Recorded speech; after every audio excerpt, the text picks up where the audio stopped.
চাকৰিটো আমি খাই পেলালো। এনেকুৱা কৰবাত নীতি কোনোবা চৰকাৰৰ আগতে কেতিয়াবা কোনোবা মানুহে দেখিছিলে নে? এয়া হ'ল মুখ্যমন্ত্ৰী হিমন্ত বিশ্ব শৰ্মা আৰু শিক্ষামন্ত্ৰী ডাক্তৰ ৰণোজ পেগুৰ হিটলাৰী ৰাজ।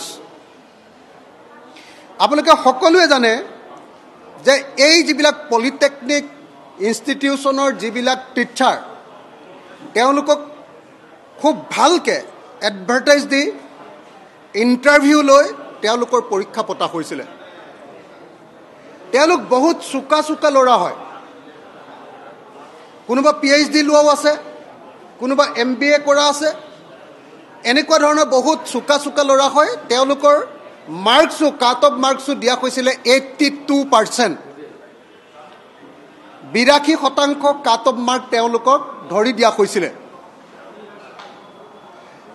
82% কাট অফ মাৰ্ক ধৰি দিয়াৰ পাছত যিসকলে চাকৰি পাইছিলে 64 প্লাছ গোটেইখিনি মিলাই 147 147 জন শিক্ষক ফেকাল্টি মেম্বাৰ তেওঁলোকক চাকৰি দিয়াৰ পাছত তেওঁলোকৰ আকৌ চাৰ্টিফিকেটখন জমা লৈ লৈছিলে ডিপাৰ্টমেণ্টে, ইনষ্টিটিউচনে জমা লৈ লৈছিলে। কৈছিলে যে তোমালোকে অৰিজিনেল চাৰ্টিফিকেট ইয়াত জমা দিয়া যাতে তোমালোকে আন কোনো ঠাইত গৈ বেলেগত চাকৰি কৰিব নোৱাৰা। এনেকৈ 8 বছৰ তেওঁলোকক চাকৰি কৰোৱাৰ পাছত যেতিয়া তেওঁলোকৰ চাকৰি এপ্লাই কৰিবৰ কাৰণে বয়স শেষ হ'ল তেতিয়ালৈকে তেওঁলোকৰ চাকৰিটো নিয়মীয়া কৰি নিদিয়াৰ কাৰণে তেওঁলোকে চৰকাৰক আহ্বান জনাইছিলে, তেওঁলোকে অনুৰোধ জনাইছিলে, তেওঁলোকে দাবী জনাইছিলে যে আমাৰ চাকৰিটো তোমালোকে চৰকাৰ বাহাদুৰে চাকৰিটো ৰেগুলাৰ কৰি দিব লাগে, নিয়মীয়া কৰি দিব লাগে। আৰু সেই কথাটো আহ্বান জনোৱাৰ কাৰণেই 147 জন শিক্ষকক এনেকৈ চাকৰিৰ পৰা খেদি দিয়া হৈছে। তাৰ কাৰণে আমি অপজিশ্যনৰ পিনৰ পৰা আজি ব্যাপক প্ৰতিবাদ সাব্যস্ত কৰিলোঁ।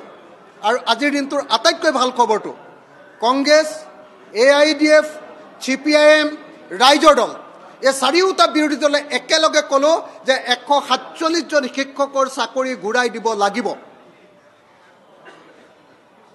কিন্তু আমি দেখিলোঁ যে চৰকাৰ এতিয়া নাচুৰ বান্দা, চৰকাৰে কোনোপধ্যে চাকৰি ঘূৰাই নিদিওঁ বুলি শিক্ষামন্ত্ৰী ডাঙৰীয়াই অলপ আগতে ইয়াতে কোৱা বুলি আমি জানিব পাৰিলোঁ, সাংবাদিকসকলক কোৱা বুলি আমি জানিব পাৰিলোঁ। গতিকে আমি এই মুহূৰ্তত হিমন্ত বিশ্ব শৰ্মা আৰু ডাক্তৰ ৰণোজ পেগুৰ হিটলাৰী ৰাজ বন্ধ কৰিবলৈ দাবী জনাইছোঁ।